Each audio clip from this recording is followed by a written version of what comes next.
everyone, I'm Jackie Max. Welcome here sa aking Tarot today. Today's message po yung month of July para po sa mga Taurus, Virgo, Capricorn. Ito'y pawang gabay lamang po ito na sa taas ang ating pagtiwala sa ating Panginoon at be minded po sa aking mga readings. Hindi lahat po nakaresonate sa inyo guys. Kung ano po ako na sitwasyon, kung ano po nakaresonate at nakatugma sa inyo. Pwede po ma-resonate, ma-first watcher guys, be minded po sa aking mga readings. Okay, we go.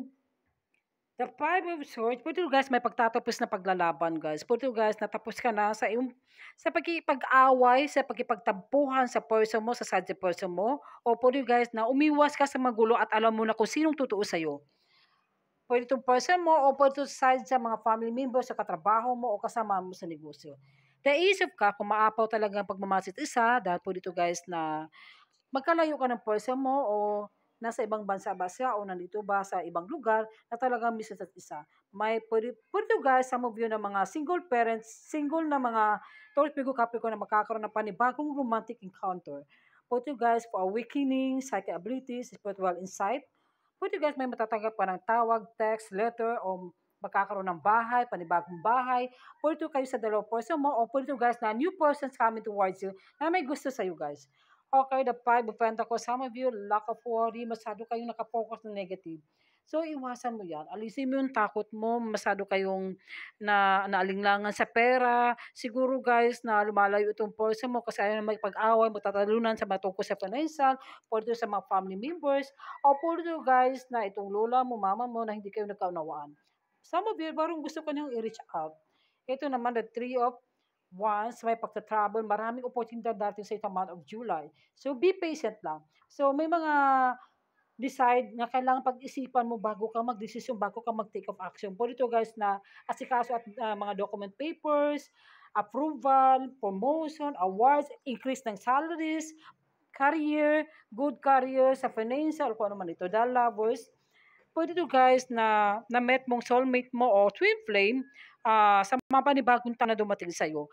Yung mga tao naman gusto makipag-alok ng marriage, kasal, pwede to guys na recovery from the illness. May karamdaman kayo, nagkaroon to ng pwede to guys na gumaling ka na o either na talagang nalagaan ka ng person mo na hindi ka talagang iwanan. Pwede to guys na partnership at some of you kayo pwede divinely guided. Kung may mga blessings man na darating sa inyo, huwag makalimot pagdasal po. Tingnan natin. The Five of Wands. Nagkaroon ng conflict guys. Pwede to guys na hindi kayo nagkaunawaan ng person mo, nag-away-away kayo. O pwede to guys, nagkagulo kayo ng dahil ito sa family members of financial problems. The Dreamer. Pwede to guys na gusto ko mag-bakasyon, mag-adventure kasama ang family mo. Pwede to guys na nagsisi yung person mo. Gusto siya mag-ask ng forgiveness sa'yo o gusto kang puntahan ka niya. So some of you gusto mo mapag-relax na kasama ang family. Pwede to guys na puro na lang trabaho. Kailangan naman bigyan ng oras na paglaan sa family mo o sa person mo. Tingnan natin kung anong energy or card siya. Taurus, Virgo, Capricorn. Strategy, kailangan din ay may pag-uunawa. Pwede to guys, may matatanggap pa ng balita na tungkol sa mga social medias. Kailangan din na ano yung strategy mo sa buhay. Pangalawa po, ito naman community. Puro guys na ano kayo, mahilig kayo mag-socialize sa ibang tao. Friendship, sa trabaho, sa career. May magaganap ito guys ng victory. Puro guys na magandang balita. Puro ito guys na may mga blessings na hindi mo naasahan. Puro ito guys may galing din sa mga kaibigan mo rin. Tingnan natin, no, hindi pa siguro sapat ng panahon nitong month of July na may sasagot ng hinihingi mo, yung matagal mo na sa maram, maghintay lang muna daw sa tamang panahon. Choose a new direction, okay, piliin mo kung sa tamang landas. Kung mga tamang tao na dating sa buhay mo o gusto tumulong sa iyo, pwede sa career mo, sa trabaho, at piliin mo mabuti, at bago ka mag-take action, piliin mo mabuti, pag-isipan mabuti, magdasal mo na daw.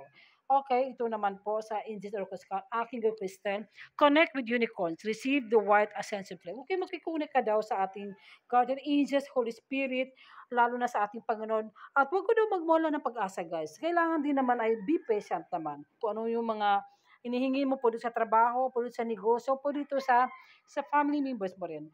Aking gadorin ka, hone your psychic abilities, see through illusion. Kayo guys, may mga talent kayo mga psychic abilities, matalas yung karamdaman mo, yung pag-isipan mo.